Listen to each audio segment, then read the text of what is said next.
Comienzan con un seminario en el que participarán representantes de otros centros de conocimiento de España y Portugal.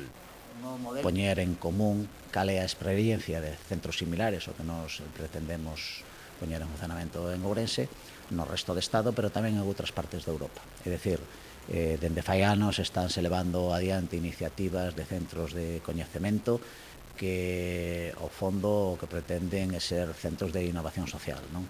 Entón, hai iniciativas en España emblemáticas, como poda ser o City Lab de Cornellá ou como poda ser tamén o Media Lab Madrid.